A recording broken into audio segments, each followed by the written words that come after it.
So today let's talk about who is our neighbor.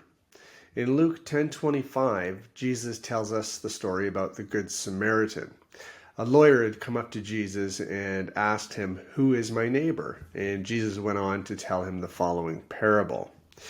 He said, "A certain man went down from Jerusalem to Jericho, and he fell among thieves who stripped him of his clothing, wounded him, and departed, leaving him half dead.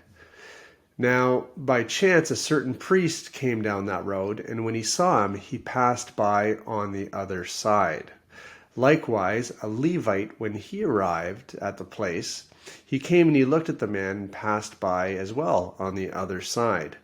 But a certain Samaritan, as he journeyed, came where he was, and when he saw him, he had compassion. So he went to him and bandaged his wounds, pouring on oil and wine, and he set him on his own animal and brought him to an inn and took care of him. On the next day, when he departed, he took out 2 denarii and gave them to the innkeeper and said, 'Take care of him, and whatever more you spend, when I come again, I will repay you.'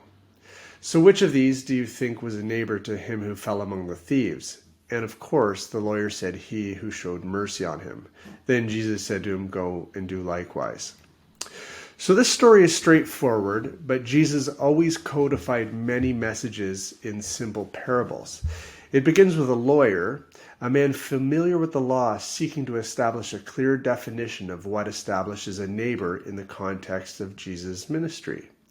Jesus brilliantly presents the parable in such a way that the lawyer could appreciate that there were 2 problems initially presented in the parable.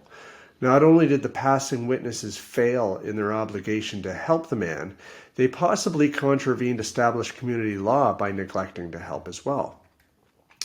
Jesus mentions a certain man going down to Jericho. He did not offer details as to the status of the man or his station in the community.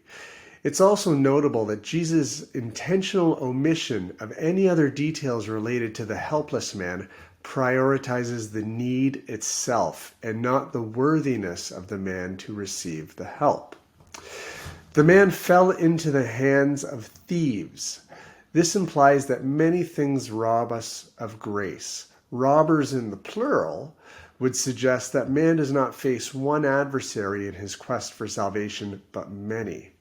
The details about stripping the man of his clothing is instructional, as it can be interpreted in various ways. Temptation and tragedy both seek to leave man exposed. Likewise, poverty, tribulation, and misfortune of various kinds can leave man destitute and unable to mask his shame. Now, by chance, a priest was going down that road, and when he saw him, he passed by on the other side. Jesus understood that using an apathetic priest as the first example of willful disregard would convey the preeminence he places on neighborly benevolence before the invocation of a spiritual intermediary. Christ's message here is for man to understand that God-like compassion resides in every man if he chooses to put it into action.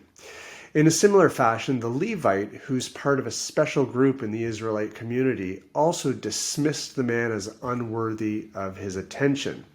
Neither the priest nor the Levite was his neighbor, and both are supposed to be spiritual men. The Samaritan, on the other hand, who would have been considered of a lower class, a man who through every circumstance has every right to disregard the plight of the injured man, displays unreserved compassion for his fallen neighbor. He dresses his wounds and takes him to safety and offers to pay those who would assist in his rehabilitation. Jesus encourages us to do things like this. He's speaking not so much to the teacher of the law as to us and everyone when he says, "When I come again, I will repay you." This so clearly speaks to the return of Christ. In that line, Christ assumed the role of the Samaritan in his communication with the innkeeper. And the inn that is open to all who wish to stay there symbolizes the church. Moreover, the 2 denarii that he left represent the Father and the Holy Spirit. Oh.